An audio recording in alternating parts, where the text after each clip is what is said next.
Welcome to Balanced Life with Debbie Carlin Boyle. Conversations connecting to a healthier you. The show that gives you all the latest and greatest health and wellness information to inspire you to live a life of balance and joy. Debbie Carlin Boyle is a health and nutrition coach, personal trainer, and fitness instructor who helps her clients live in balance with everything that feeds us, in addition to the food on our plate. Please welcome your host, Debbie Carlin Boyle. Hello. Hi, everybody. Good afternoon. Welcome.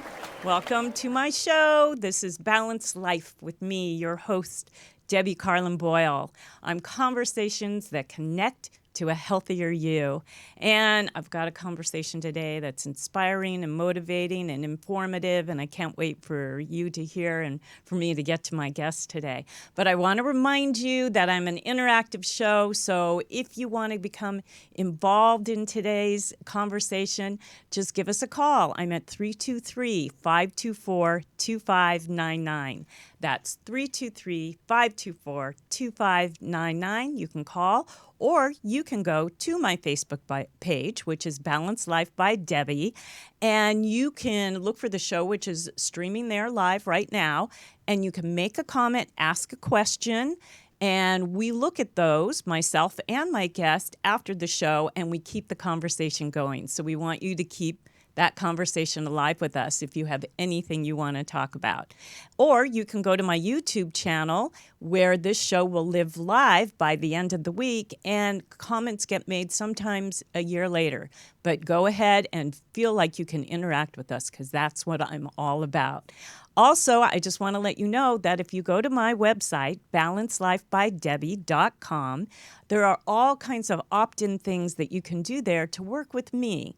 I'm a health and nutrition coach, a personal trainer, and a fitness instructor, and it just gives you the opportunity. I am offering free sessions as a health coach to give you the opportunity to be able to talk about yourself and really know that somebody's listening to help you get through all those things that may be challenging you during this time, because it is a little challenging, let's say, that we've been navigating all of this through the last 7 months. So I am so excited that you've joined us today, and I'd like to introduce my guest, because born in Montreal, Canada, Ellen Shane has lived in Los Angeles for the past 24 years.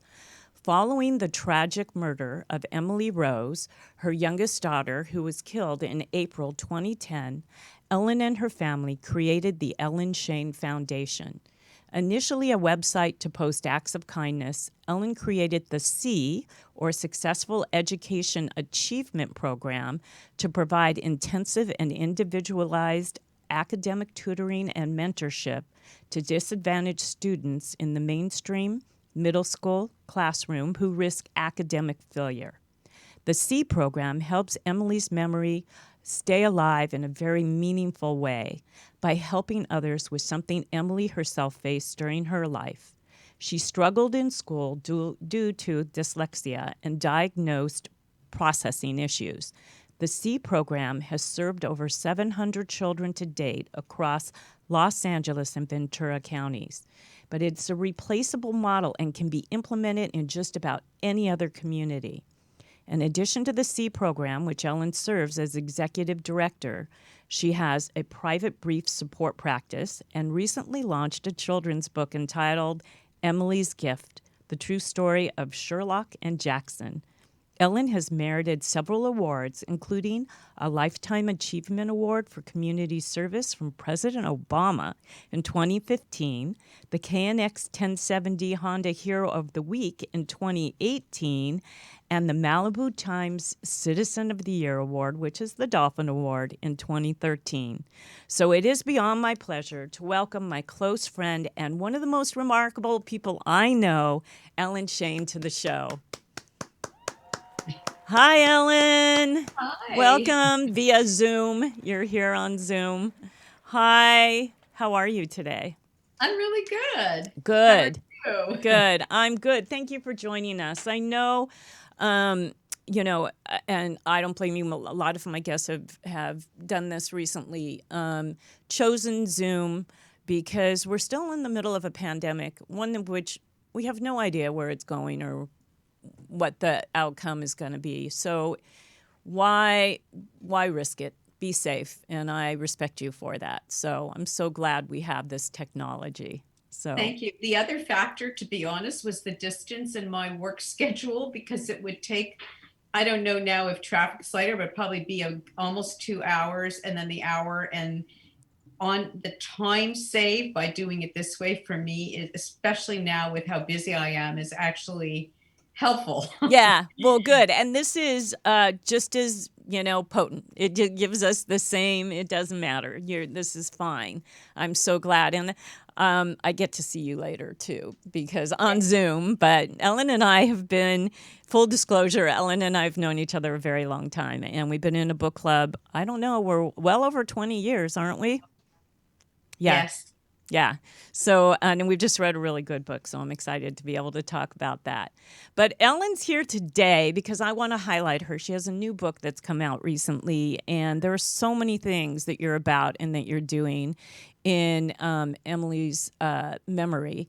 But it's gone beyond. I mean, it's just so just commendable. I am so impressed with you, as I've told you many times, and I know that we have a very close group of friends in the small community where we raised our children, and we're all in awe of you, Ellen. Just we have been for a very long time. I want to talk about what led up to all of this, all of the things I talked about in the introduction, and a little bit about you being Canadian born and what brought you here, and then, everything that happened after, leading up to Emily's death, and what you've done with that after since. So, Well, first, I have to thank you. That's such kind words that you've said about me. I really appreciate it, and it's interesting, I guess, to go back in time, but really. So I was, as you mentioned, born and lived in Montreal my whole life, and moved here actually when I was pregnant with Emily. And so she was actually the only one who was born in America and was an American citizen. Um, and my husband's work is really what brought us here. He's been in the entertainment and the film industry for many, many years. And truly, after we moved here, we kind of wondered why we never made the move sooner, because it would have been a lot easier. He was often working on West Coast time while we were living in the East Coast. And it was a big adjustment moving here. It was very different culturally. and you had two small kids and you were pregnant. So Yes, that even it made it was a bigger challenge. it was a tough move in the sense that I didn't know anybody here except my husband's brother was living here, but he was he was single at the time. He wasn't in a family dynamic the way we were, and I didn't know anyone else. And as you said, I had two young children and a newborn who was very difficult. And so it was a bit of a tough time as soon as school began, because we moved in the summer, we moved in July. Things really improved because then I met people, I met other parents from my kids' classes and whatnot, and then I met other people with babies and so on. So then things really picked up. For a couple of months though, it was really, really tough. Yeah, as it is moving to any new place, but also, I mean, you moved to a whole new country where you didn't Yeah. have really family No. or friends. But I met you at the gym. So just joining the gym, that community itself, I think, can yield a social life too, don't you Yes. think? I met a lot of people through the gym initially, actually. So you're absolutely right. That was a big help. And basically, to talk about more what we want to focus on today, my life really, I had worked many, many years. And when my kids were born, I kind of put all my energy into them. Which we And do as mothers. We automatically do that because, yes, I felt lucky that I was able to make that choice. Some people don't even have the choice. But I remember saying very clearly to my husband, it doesn't matter what I have to do without, I really want to be home with my children. I remember after our first daughter was born. And What were you doing, Ellen? What was your career? I forgot. I know you've told me. so I had done very, very, I don't know if I had a specific title, but I had worked for various companies. I had graduated with a degree in marketing and had worked mostly actually in sales and marketing oriented work. And then the last position I had before I had kids, I was working at the time for a company that was computerizing high-end retail chains. And they kind of created a position for me. I was a person who worked with the existing clients. And at that time, it was both the hardware and software. I'm sure it's all PC based now. It's totally changed. This was, you have to realize, in the 80s. But I loved it. I loved working with these clients and helping them add on, build, grow, manage their systems. So that's what I was doing right up until I had our first daughter, Jerry. And I remember from the moment I gave birth, I knew I had struggled prior actually to even wondering, would I go back to work or not? And I remember when I gave birth, I knew that I wouldn't be able to leave her. I actually asked the president of the company at the time, who I worked with very closely, if there was any way I could work from home, because being a tech type company, even though the internet wasn't a thing yet, we had communication with our office from home. I had that all set up already. And so I was hoping I could work a bit from home and manage. But he told me, I'll never forget his words. He said, I don't want to set a precedent. There's a lot of women who work here. And if I do that for you, then other people are going to want it. All horrible. God, Yeah. I'm so glad women are having a moment, and we're having, kind of this Me Too across the board, not just here in the United States, but, in Canada and other countries, for equality, and to never have somebody be able to say that kind of stuff to us again. Well, and look how productive. I work from home. My office is in my house. Yeah, and so and this was proved it. pre-COVID. Yeah. And first of all, it saves our foundation money because I don't have to rent somewhere. But aside from that, I'm actually more productive because I'm not wasting a lot of time traveling somewhere. Now, I understand there are certain positions where you can't do that. And of course, in normal times for the program I run, which I'll talk about later, I would go at times to various sites for meetings, for visits, for orientations or trainings or whatever might have been needed. But overall, I'm able to do a lot of my work from my home office. Yeah, I think that there's, what employers have discovered is it's kind of financially beneficial to them for us to be working from home. I've had to pivot my career, as you know, and I'm working from home. And there is a way to still be productive, make money, and still thrive. And back then we didn't know better. And so you can't blame, but this was a good kick in the butt in a negative way, but sort of to put a positive on what, is otherwise a very difficult time. It can be done. I mean, I have a daughter, as you know, and your daughters, both of my daughters never stopped working and did so from home. And my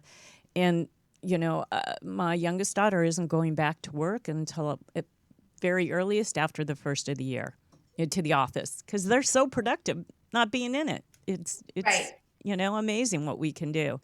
And so that helps our movement. I think that helps the women's movement. I'm sorry. I didn't. No, I apologize. I cut in. I was just going to say that the program that we run, which I'll talk about, I was wondering if it would be successful in a virtual setting because, what we do for, you mentioned it a bit in the beginning, is we operate a after school program. It's through our nonprofit charity, the Emily Sheen Foundation. As you said, it's called the SCA, the C program, which stands for Successful Educational Achievement. And what we do, it's specifically for middle school students who risk academic failure and who cannot afford any type of outside support. So these are kids who are failing for various or possibly various reasons. It could be a home life or social issue coupled with being below grade level in one or more subjects, never having understood math, whatever it is. And these kids have not had the right help to allow them to get on track and succeed. And actually, quite sadly, is if they're left the way they are, just hanging, as much as the schools might want to support and help them, they don't have the resources available to do what we do. And what we do is not just a homework help program, it's a very specific program that focuses on the subjects where the child's failing and doing poorly, in addition to the skill set you need to be a successful student. Right. So those include organizational skills and study skills. And the school identifies the children for us, and their only cost of participation is that they have to do a good deed for every Right. session. We're going to work backwards here on why Right. that is. But what I wanted to say, the reason yeah. I brought it up is I didn't know during normal times they're meeting one-on-one with their mentor tutor in person. Now they had to segue into doing it online. And I wondered, will it be as effective? And the good news is that, yes, it's actually incredibly effective, which I was so surprised to find out. I micromanaged it when we returned at some sites after the schools closed, last school year. And the interesting thing was the biggest challenge was these children or their families had never had a laptop or whatever device was given to them. They didn't know how to connect it. They didn't know about a Wi-Fi hotspot and how do you use it and how do I get online. And our mentors had to actually spend time on the phone walking them through what to do. Now, schools can't necessarily offer that kind of intensive coaching just to get the children online, ready and able to attend classes or learn. And we found that a lot of them hadn't even attended their online school until we got involved and ensured they knew how to do it and could participate. Wow, that's good. So there's another positive of this, that this program can thrive and it doesn't have to be a one-on-one. I wonder also if that will open up, if it's opened up, and we're going to go back a little bit, but I wonder if that opens up to even having a bigger mentorship program, that you could do, expanding the SEED program beyond what you thought you could do before, now that you see that it can be done virtually. I believe that the schools, from the information I'm getting and the liaisons who I speak with, they would prefer and want on in person if in fact and when that's possible. But my thinking is that we could probably do a hybrid. And if a family, student and parent agree on that and it's okay and we can help them that way too, we'll probably have two versions of the program running whenever normalcy does return. Because you're right, we could actually help a lot more kids because it doesn't matter now where the mentor tutors are located. And we have found that it's actually, as I said, can allow us to help more students, because before I had to make sure I sourced enough people physically close to wherever we were operating. That's sometimes a challenge. Depending on the area. Yeah, that's what I would think. So when you started talking about that, I was thinking, I know one of the things from, all the fundraising and all the talking that we have done about the foundation, that, it was limited and we were always looking for mentors. I know you went, well, we're going to talk about that. I want to get into, what happened and how how the foundation came about. And, how this purpose, this keeping Emily's memory alive, she really has propelled you, I know. What happened? Let's just start with what happened. Right. So for anyone who's listening and doesn't know, as you mentioned, it was Easter weekend. I will never forget it. It was spring break. You know what, Kurt? Hang on one sec. We're going to take a break because we're at the break mark, and I want you to start from the top because this is, a story that needs to be heard because it sets everything else up. So hang on one second. We're going to take a 1-minute break, and we'll be right back. Everybody stay with us. We'll be right back. This is you're going to want to hear how this all came about. I want to share with you a product I've been using for the last month, known as the most powerful antioxidant on earth.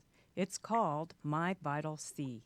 My Vital C will not only help you feel healthier, but research shows it will aid in a longer life. And since using My Vital C, here are the things that I noticed: that I have no more restless sleep. It's so much easier now for me to fall asleep.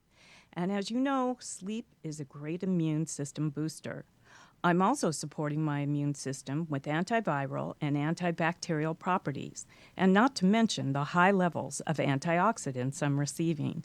So the bottom line here is I simply feel better. And now I'm recommending My Vital C to all my clients, my friends, and my family. To order this life-changing product, go to the link myvitalc.com/balanced life. Make sure you take advantage of the 25% discount on subscription. You can cancel at any time. Use the coupon Balanced Life for an additional $15 off your first order. Go to myvitalc.com/balanced life and check out this life-changing product right now. All right, we're back. We're back. All right, thank you for being patient, Ellen. I didn't want to interrupt you. So going back, how did this all start? All right. So it was in April. It was spring break, and it was Easter weekend. And Emily she's our youngest child. She had a sleepover at a friend's house, and it was Saturday. I remember it was a Saturday. My husband and I had gone to do a fitness class together. We had gone for brunch, so we had a little time just for the two of us, because we were a household with 3 children. And we had come home, and Emily, I think I called her and asked her what was going on and if she wanted to come home. And normally she would say, no, I want to stay longer, or I want another sleepover, but she was actually ready to come home. And I know when we walked in, my husband said he had a bit of work to do. And I went and I said, do you mind getting her now? And the bottom line is he asked her, which they often did. They had a little meeting point at a little shopping plaza close to where her friend lived. And so she was going to walk over and meet him there. And he went to pick her up. And she was 13, correct, Ellen? Yes. Yes. She was 13 and she was in 8th grade. And so it was like a regular day. And then I got a phone call. First, it was my husband saying, where is she? She's not here. I verified that she had left her friend, so I knew something was wrong. Wasn't answering her phone. I couldn't figure out what was going on. And then I got a phone call that no parent ever wants to get, which was from the police, and basically informing me that something had happened. They actually called me to ask me for permission to airlift her, because where we live, as you know, there's no hospital right here, and they were going to take her into Santa Monica. And I immediately, on my other phone, and by the way, he got my number because he had found Emily's phone and it said mommy. And so he called that number. So while I was talking to the police, I called my husband and said, oh my goodness, there's been an accident. Something's happened. And he said, oh, wow, I passed something on the way over here, but I didn't even look. I just came to get Emily.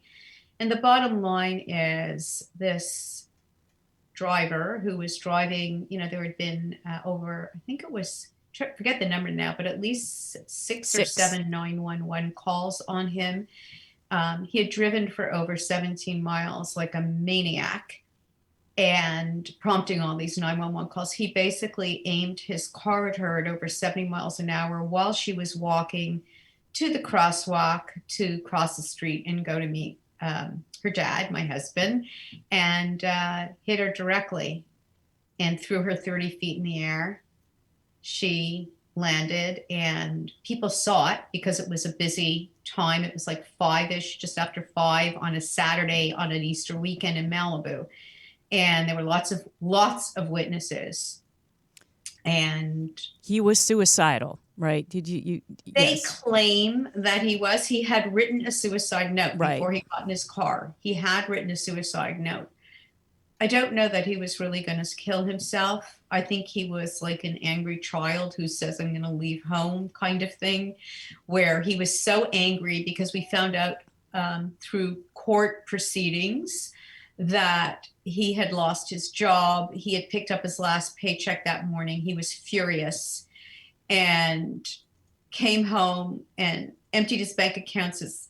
It's such a long story. I don't know if I should get into the whole thing. The bottom line is he was very angry, and he took his car key and got in his car and started driving. Now, but he had been drinking too, right, Ellen? No, Or he was he had no completely clean. substance in his. No, No. Oh, no, I no, thought he no. had. He Okay. said that when the police finally, Oh, that's okay. he lied, and he said, but of course the police, they take him to the hospital and they did blood work. He was clean. Okay. He lied. He said, I took Klonopin, I've been drinking, but they can tell by doing a blood test. He was completely clean. He had lied. He was smart, trying to sort of blame it on that. But the bottom line is, I think if you're really angry and you're going to kill yourself, he drove down to Panga, which if people don't know, there's plenty of opportunity to veer right off a cliff, not bother anybody, not near anyone walking or people around. And he didn't do that. He went all the way down that canyon, all the way down, and then came to Pacific Coast Highway, went all the way up Pacific Coast Highway, driving like a maniac, as I said. And again, there was even a witness when he was driving down to Panga at how, he was trying to get into the oncoming traffic. He was driving completely irregularly, and at great risk to others. He was actually splitting lanes. So there's two lanes. He was going in the middle of the two to fly by traffic, up over into the shoulder, up into oncoming traffic, swerving and etc. And for some reason, he must have seen Emily walking, and he just turned his wheel and went right at her. Crazy. So he actually hit a pole with his car, flipped, and literally didn't have a scratch on him. He came out without anything on him. He was fine. But to me, the worst part of it is that he was utterly remorseless. Mm-hmm. And I remember hearing in testimony over and over and over again from all the witnesses, including the fire captain, the chief, when he got the radio from the ambulance where they were working on her to try and save her, and she had died in that ambulance. And he said, you killed that young girl who was walking. And I don't know if I'm allowed to use bad language. No, you can you can. Okay. His exact words, and I heard it over and over again in court when they told him, were, I don't give a fuck. That bitch deserved to die. I know. I remember hearing that in court, and it broke my heart. Awful. And I think any normal human being, if you're told you've killed a young child, would express remorse or, oh my goodness, or, some sort of sadness about it. And he never displayed anything ever about it, except when he was being sentenced. Yes. So, but and then it was a written statement. I was going to say it was he didn't take responsibility because he said, and I quote, I remember his exact words. He said, I would like to express my regret to the Shane family. And his next words were, life takes an unexpected turn sometimes. What does that mean? No. Not it was killed him. her. I'm sorry. No, just, it kind of happens. That can happen. That's not taking responsibility. That's just pushing it aside. It's not taking responsibility. I do not believe it was an accident. I really don't. Well, there were two trials, and I sat in on both of them, not the whole time for both, but I was in and out. And the first trial was a hung jury. Is that correct? That's correct. Yeah. And it's because he had a defense team who can bring in experts and put a spin on anything. And that's unfortunate. And somehow in his head, whatever they were spinning, he believed. But, but I'm sure he believed it true for him, too. So just horrible. But he did the second trial. He was convicted. And let the audience know what was his sentence, Ellen. He's serving, so it's 15 to life. Mm-hmm. We have a say when the parole hearing comes up. And so he's incarcerated right now. Yes, and And this I was 10 wanted years that. ago. So but it took a couple of years for him. How long ago was the trial? 8 years? The trial, so she was killed in 2010, and I believe it was in 2012 when Mhm. it took 2 years Mhm. to when he was sentenced. Yeah, so it's been 8 years since he's been in. So that put a tailspin, obviously, on your life, your family's life, our community's life. But your family, I mean, the grief, the loss, all of that was, I'm sure, unbearable. And yet, you were able to create some wonderful, wonderful things in Emily's memory. Will you talk a little bit about the grief and the process that got you to the Emily Shane Foundation and what the initial purpose of the foundation was, and then how it's led up to what you're doing now?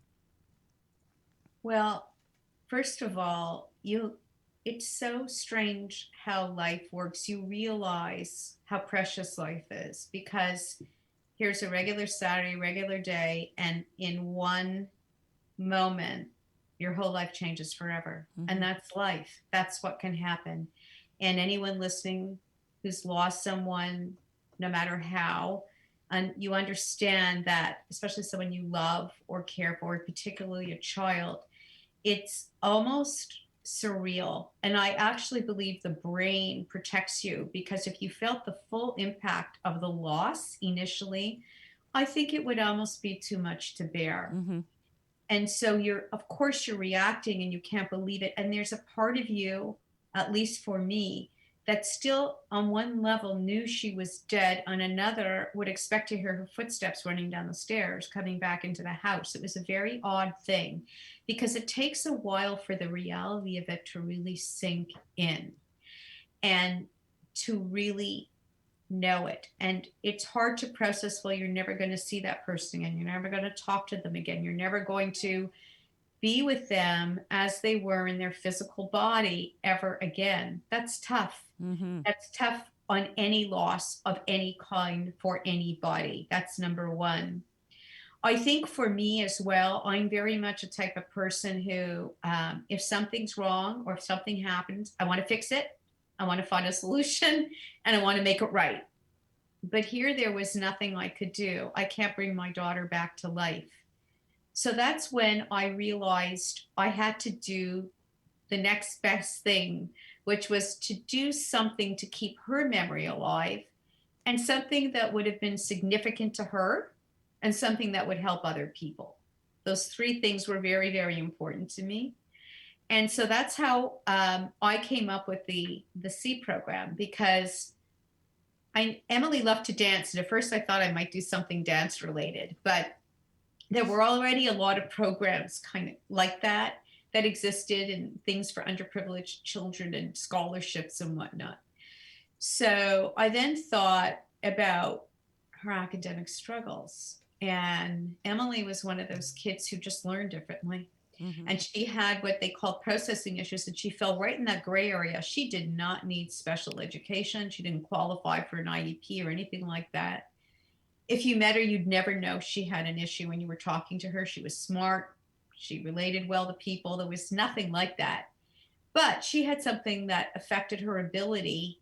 For example, in school, an example is she would know something. If you quizzed her, she could repeat it to you and tell you verbally. But when it came to writing the test, something got lost in translation and she wouldn't do well, even though she knew the material. And I have to say, and which is one of the reasons why you're doing what you're doing now, a lot of kids get lost in that shuffle because it isn't a one size fits all in the way we learn. It just isn't. As you know, both of my kids had processing learning issues, and they're both thriving in their careers right now. But people learn things differently. But sometimes the public school system and even the private school system doesn't recognize that. And there isn't, they have assessments when they think something's wrong, but it's not wrong. It's just a different way of learning. And so, I feel for you in seeing that in Emily and wanting to help her. So I get it, because there are so many kids that just it's got nothing to do with whether you're smart or not. It's a Right. way you learn. Right. It has nothing to do with intelligence. And what I did in creating the program is, well, what I did actually is I went to school and I said, what do you do for a kid like Emily who can't afford any kind of outside help? Because that's what they need. They need intensive and individualized tutoring, someone who can figure out how they learn, where they're at, why are they struggling, what's going on, are they below grade level, why, where are they at, all this sort of thing. You can't do that as a teacher in a classroom. It's impossible. Mm-mm. And the teacher can, what I call these kids is that they just fall outside the box. There's like a group who gets it, who can catch on, who understands, learns, they're doing okay. But all those kids who fall outside the box and who can't afford outside intensive help, that's where we step in. Because when I went to her school, I said, what do you do for a kid like Emily who can't afford any kind of help? And there was really nothing. And yes, some teachers might have office hours after school, but that's not the same as someone sitting down with you, going intensely through all the subjects where you're having trouble, helping see where you're at, how you learn, helping you with guiding you and helping you with all your work. And so many other factors are at play: organizational skills, study skills, home life issues, social issues. All those things play a factor in a child's performance in school. And again, it takes that one-on-one mentorship. And truly, the success of our program is due to the mentorship aspect of it, because these kids initially may be uncomfortable with the person. They don't know them. They have to get to know them. But when you're with someone consistently who's like a personal cheerleader twice a week for an hour, who's telling you, I believe in you and you can do this. Some kids who have no one else telling them that in their life. Yeah. So it can be life changing. And even if they do come from families or homes where they're encouraged and told positive things, the parents may not be educated. They may not be able to help them with their work. They may be working 3 jobs to try and hold things together at home. Especially now with COVID, people have lost employment. They may be struggling to pay their rent. There's so many different factors going on at normal times as well, but I think now it's a little bit exacerbated. And so the need for this type of thing is tremendous. And yeah, like you were saying in the beginning, it's so much more than tutoring. So it's not just helping them, simple math and conjugating a verb. It is somebody who understands the way they learn, and then teaching them and motivating them, keeping them, being, like you said, their personal cheerleader. And you've created that. It's so remarkable. So let's break down how the program works and where you're doing it. And then let's talk about all the fundraising you're doing and the other programs you have. And then we'll get to the book, because we're down to our last 10 minutes. Oh, my goodness. I know. Okay. And I want to talk about everything that you've done in Emily's name. So we know about the SEED program, and that right now that's in Ventura and parts of Los Angeles County, correct? Right. We're at various sites. A couple of them, I think there's 3 to 4 of them. Because of COVID, we have not been able to start back yet because of their specific parameters and protocols, but everywhere else we can. And we've had 12 sites. There may be a 13th. So right now, those 4 are not, out of the 13 or 12, they're not starting up yet, but all the others are. And it's our 9th year. We've helped over 700 children so far. And truly, I'm only limited by resources. We were severely impacted by the pandemic. We had to cancel the one annual big fundraiser we have in the spring. And we're actually going to have a virtual fundraiser coming up on the evening of December 9th, which is a Wednesday. That's going to be called Butterfly Magic. And it will incorporate a magic show, amongst other things. It'll be family friendly.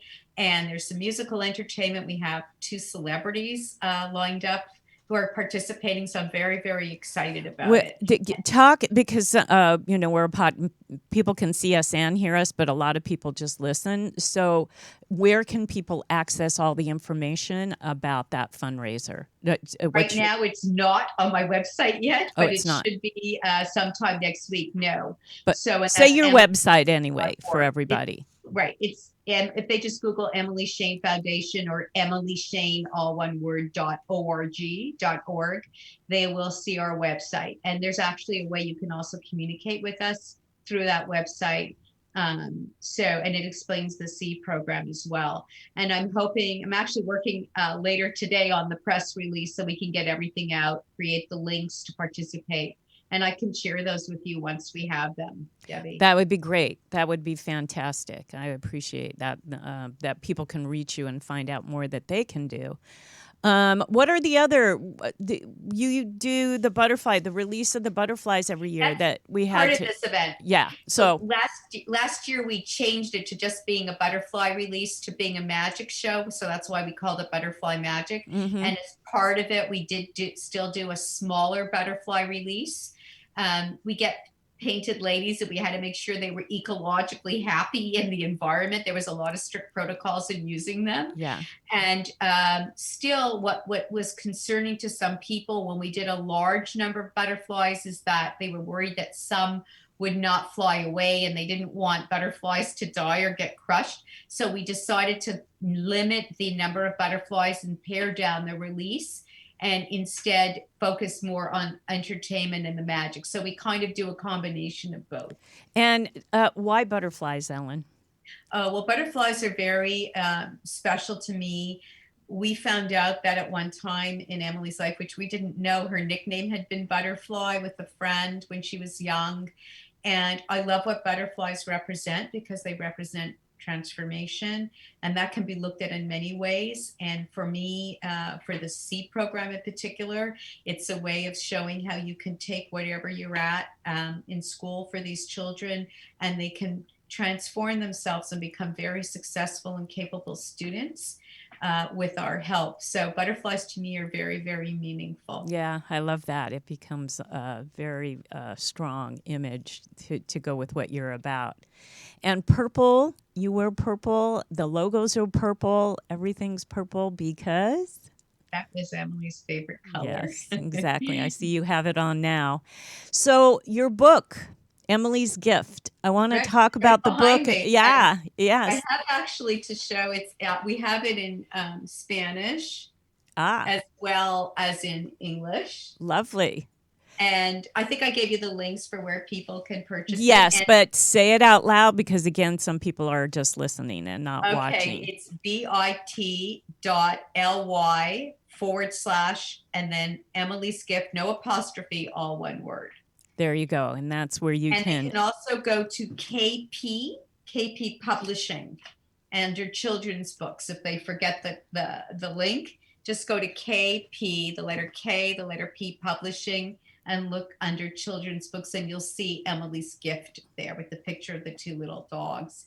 And I do want to just mention how this book came about, because it wasn't something I intended to do. And I think I've shared with you, Debbie, before that I literally saw the entire book in a dream. That's so crazy. It was in 2012, and I remember I saw the cover, I turned the pages, I read it in my dream. Emily's Gift by Ellen Shane. And then I remember I woke up and I immediately, when my husband was still half asleep and I tried to wake him, I said, oh my goodness, I have to write a book. And he was half asleep. He said, what are you talking about? I said, no, I just saw the whole thing. And I literally wrote it, but of course I didn't know anything about children's books, that there's a format, that there's a length, all this. And so I did write it. And then I had some help with different editors along the way, including the one who actually helped me with the final version. Her name is Penny Scott. And now I have, it's an actually completely true story. It is actually the true story of how we got our dogs, very much against all odds, thanks to Emily. And then I have a whole series of other books related to true stories about our dogs, and you're seeing pictures of I them. know. They're so cute. I happen to know And them and I adore them. They're so cute. Look at they're them. quite feisty. They've got a lot of personality. We have a And few minutes for you to tell the quick story of how you got them and why, oh, sure. yeah. I will. And what I was going to say, what's uncanny to me is that I so what happened basically is Emily had a friend in class who had just moved from France to LA, going to school in Emily's class, and they had moved with their dog, their Jack Russell, pregnant. And so she had this litter of puppies, and the family didn't want the puppies because they already had 3 dogs. And so he was in class saying, "Who wants a puppy? Who wants a puppy?" And Emily knew we could never have dogs. And this is what the story's about, why we could never have dogs, and how she ended up overcoming all those odds and that we actually did get these dogs. And what I do want to say is that for us on a very real level, my husband refers to them as rescues. Well, they weren't really technically rescues, but Emily was killed shortly after we got them. And so these dogs, we would have had basically an empty nest very soon after, because our oldest daughter was away at school, our middle daughter was leaving. But we had these puppies and we had to feed them and walk them and look after them, and they wanted attention and they wanted to play. And in many ways, they were a gift to us in the sense that they were bringing life to our house, and kind of something that Emily left behind for us because she gift. brought them to us. Yes, in this book, it's a very meaningful book. It's lovely. I have it. I'm about to have a grandchild, so I'm going to read it to her, and because there is a lesson in there. We are down to our last couple of minutes, Ellen, and I want to make sure that we've covered everything that the audience needs to know about the C program, about everything that you're doing. I know it takes a lot of money to run these programs, and that you work a 20-hour day all by yourself to get this done. It's miraculous that it's just tirelessly on your part. And I know you love every minute of it, but it does get tiring. How can people help out? What can they do? They can help in helping support us, either by attending our event or going right to our website, emilyshane.org, all one word, and clicking on donate. It's as little as $20 a week to help a student. It can be $80 a month, and we round it out to about $1,000 for one child for the entire school year to have intensive one-on-one help and support. And so if anyone wants to give any amount at all to help us in this quest, we'd be so grateful, because we've been so short on resources, as I mentioned before, due to the pandemic in particular. And even places who used to provide us grants have told us that they can't do that anymore. So we're really in a bit of a dire financial consequence. And I will say that I started this program out of a grief response, but I am so motivated, as you said, and really rewarded by doing this, by seeing the impact on the children. It's unbelievable. And it's not only academic. At times they improve significantly academically, but even more so, I see how fulfilling it is for them on a very personal level in improving their self-esteem, their motivation, and their realization how important it is to finish middle school and high school in this day and age, whatever they're going to do after, whatever their plan is for their life, or however things unfold. I believe education is the ticket to your future, and that's why it's so important. I love that. And I think that is sort of a great note to end on. We didn't get to your grief counselor. I know you work with people I know you went through that yourself with Emily, and now you're helping others. I know that's a really important thing for people who have gone through something like you and your family have. We're going to do a whole show about that next time. So any final words for the audience, besides what you just said about education being one of the most vital things that we have and, that we can do for ourselves? Any I final just want to words? say that our motto is pass it forward, which I think you mentioned, and the cost of participation for every child in this program is to do a good deed or act of kindness for every session. So we incorporate that into our motto and try and hope that these young kids will maintain that mindset and be socially conscious or just think about being kind and doing nice things for other people. So that kind of ties in with the kind of cost of participation of being in the program. And I just want to thank you. You've been such a gracious host. It's gone so fast. I know. And I'm happy to answer any questions again through our website. Anyone can reach out to me if anyone has questions, if want to participate, support in some way, whatever it might be, more about the book. I'm happy to respond and would welcome anyone's inquiries.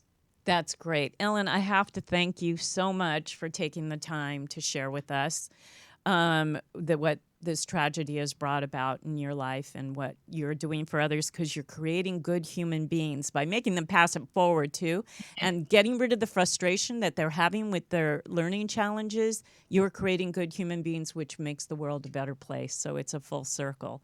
I thank you, and I want to thank my audience for joining us today. Get a hold of Ellen or me on my website and let us know what you thought about the show today. And remember to keep going out and having those conversations that connect to a healthier you. Goodbye, everybody, and thank you. Thank you.